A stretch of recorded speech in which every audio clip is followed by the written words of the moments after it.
Hi friends, let's paint these foxgloves together. Today we will capture the beauty of springtime florals while showing you the step-by-step process of creating a watercolor painting. April is a perfect time to add some life to our gardens, and that's exactly what I did with some beautiful foxgloves from a local nursery. Also, nature surprised me with baby blue eyes flowering right in my backyard. Firstly, I decided to pick up some art supplies from our local art store. I wanted to try a hot press paper for this piece. I hoped it could help retain the vibrancy of the watercolor pigments. You can use any watercolor paper you have at this moment. My sketchbook, for example, is made of wood pulp, and you'll see that paper worked well for my initial sketch as well. Or you may decide to go with a cold press surface, and that would work well too. The goal of this video is to help you explore your creativity with the supplies you may have in your homes. Okay, we are now back in my home. Here you see me tearing a 300-pound half sheet of hot-pressed watercolor paper into a size just right for our project. I began with writing down my thoughts and looking at the color dots I have at home to decide on the color scheme. In a moment, I'll walk you through each color used in this painting. And don't worry, I listed all the tools and materials in the video description and the comment section for easy reference. I am loosely securing the paper onto the gator board with masking tape here. This will help to keep the paper in place as I paint. As some of you can see, I placed a few foxglove flowers and baby blue eyes for my reference. I also got a brush rest by simply using a chapstick rest. I will be calling out each brush as I use them. I will also use the size 12 synthetic round to help me activate the colors that I squeezed from watercolor tubes onto a white porcelain plate. 2 jars of water, a sprayer, and my sketchbook, which is made of wood pulp. This will be our reference flowers. Feel free to use them in your drawings. Okay, let's begin. As some of you may know, I prefer to use a 3B pencil for its softness. It allows for gentle expressive lines that are easy to adjust with the needed eraser. It's been a while since I last painted foxgloves. Over the years, my approach to painting these flowers has evolved. Today, my style is more loose and expressive. A few things that have influenced this change. For one, the medication I take for my rheumatoid arthritis causes my hands to shake sometimes. This might have been a challenge initially, but it has already helped me embrace a freer, more flowing style of painting. So, as we move forward, you'll notice that my sketches aren't about precision. They capture the essence and movement of the flowers, not just their exact shape. This approach is not only a better fit for my current physical condition, but it also reflects a broader shift in my artistic philosophy. Less about capturing perfect details and more about capturing a moment or feeling. I've chosen to portray the flower stem at a slight angle. This is a reflection of the environment these flowers experience here in San Mateo. A gentle breeze is common here in the Bay Area, especially in April, and I want to capture this natural movement in this piece.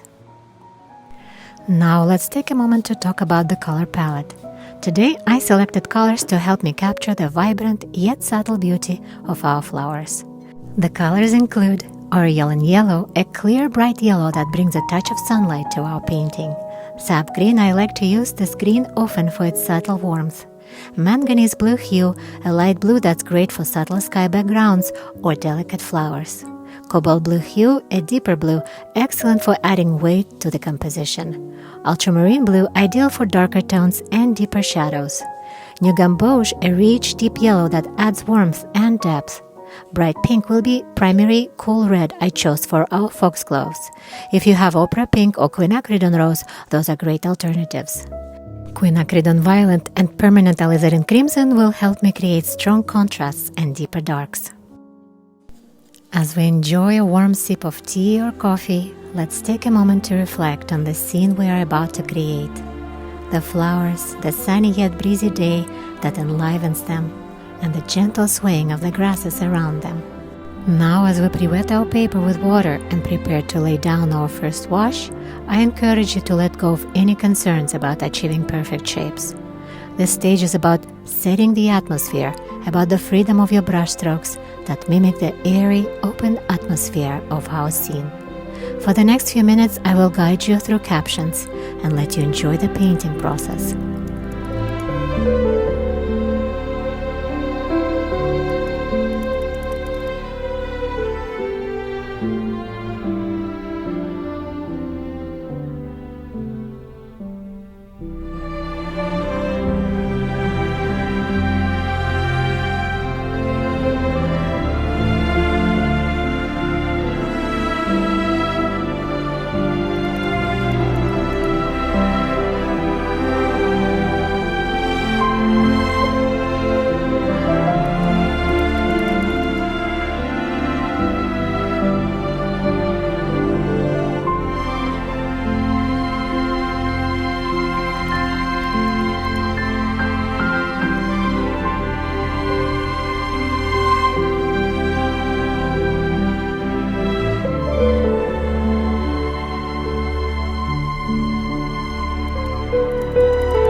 Now, while our paper is still damp, we can start loosely suggesting the grasses.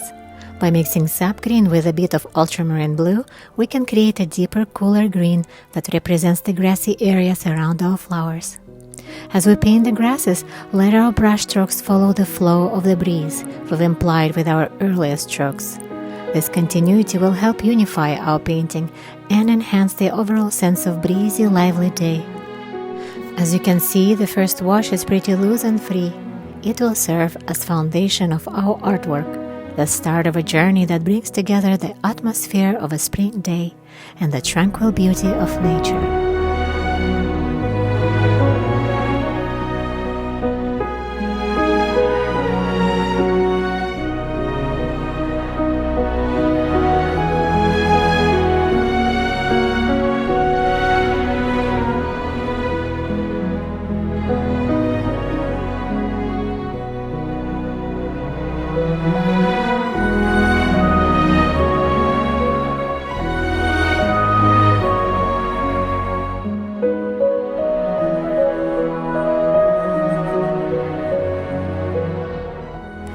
While our paper is still wet, it's the perfect time to enhance the vivid pink colors of our foxgloves.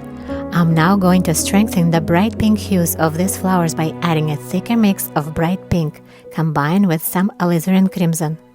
This richer, more saturated blend will really make the foxgloves pop against a softer background.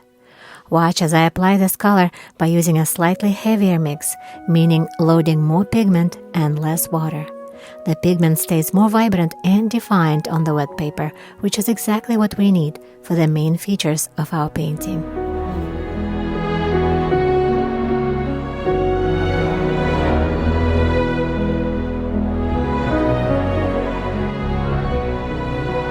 And now I feel like it's time to leave the paper to dry fully. Make sure you give the first layer plenty of time to dry before you return to paint the next layer.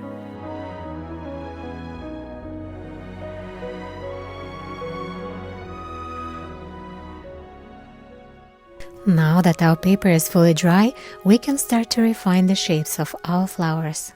Foxgloves are beautiful, but can be challenging to portray accurately.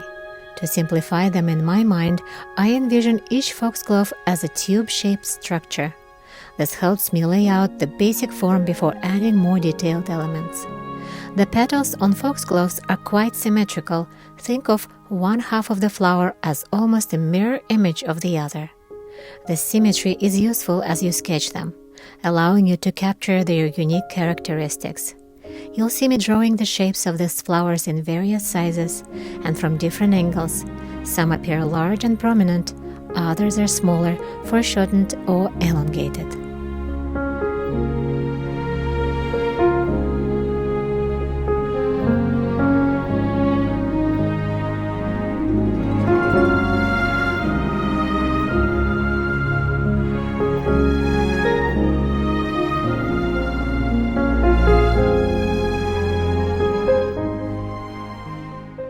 During this stage, it's easy to become overwhelmed by the details, but it's essential to remember the larger picture.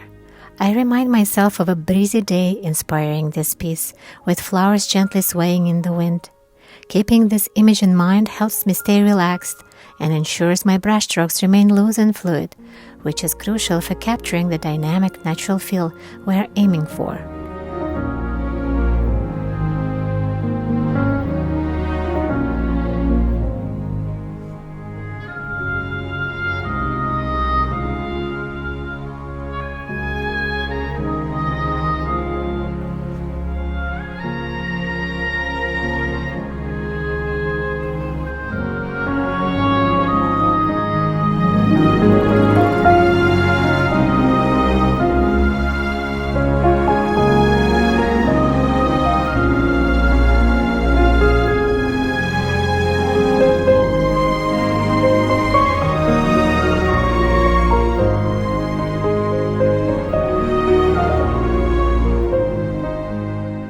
As we progress, it's time to enhance the shadow areas to add more depth to our foxgloves.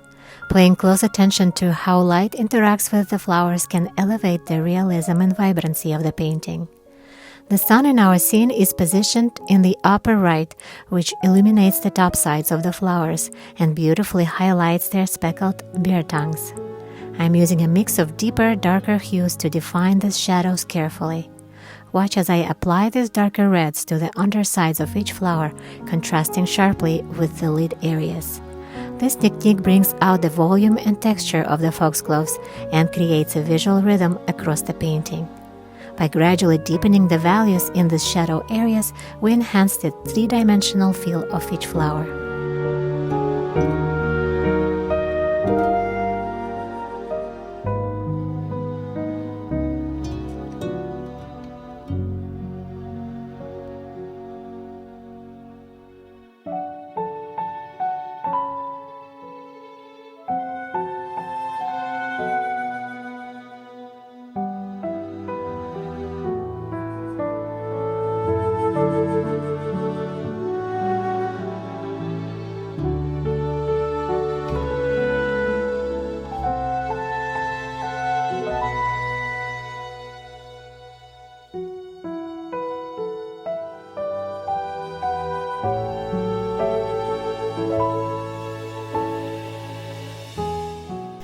Did you notice how the greens of the stems and leaves seamlessly fuse into the bases of our flowers?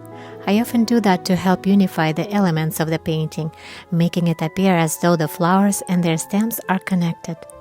This not only helps the shades belong to each other visually, but also subtly suggests the presence of reflected light. As we move forward, I'll continue to refine the shapes of the flowers, carefully softening some edges to keep the overall appearance loose and flowing. I try to soften the edges while the paint is still wet and active. This allows us to seamlessly create sense of movement, making the flowers look as if they are gently swaying in the breeze.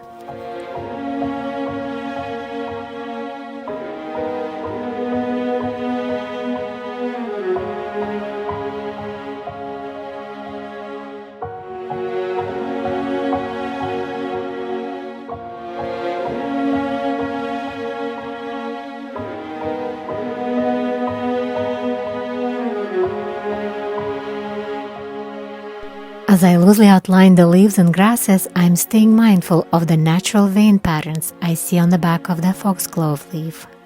I quickly apply color, deliberately leaving lighter areas to suggest the veins. Continuing with the theme of movement, I will use dagger brush to add the grasses, creating long strokes that mimic the way grasses blades sway in the breeze. You may use a calligraphy brush or a round brush to create similar shapes.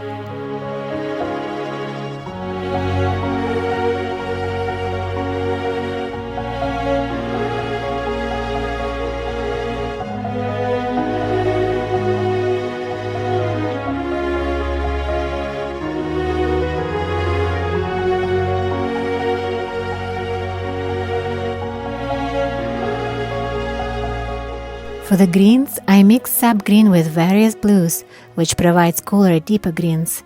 To mute and darken the greens slightly, I add touches of pink. This not only softens the color but also integrates it more seamlessly with the rest of our palette.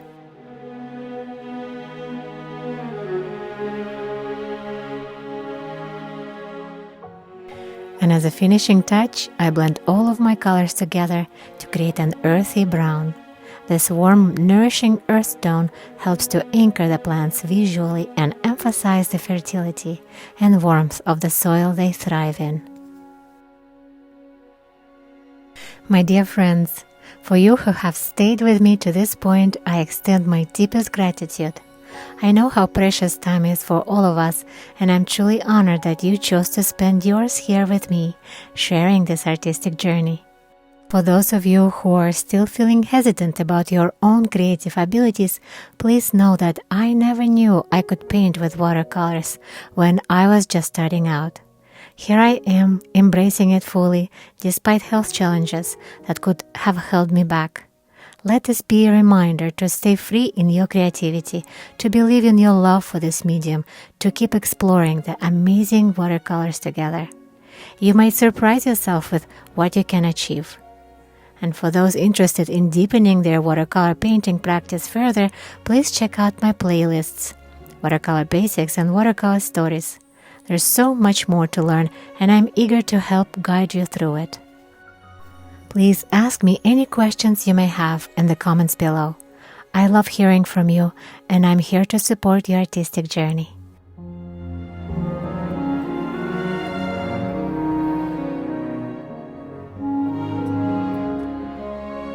Thank you, my dear friends. I'm sending you all wishes of peace and beauty wherever you are in the world. I love you, and until next time.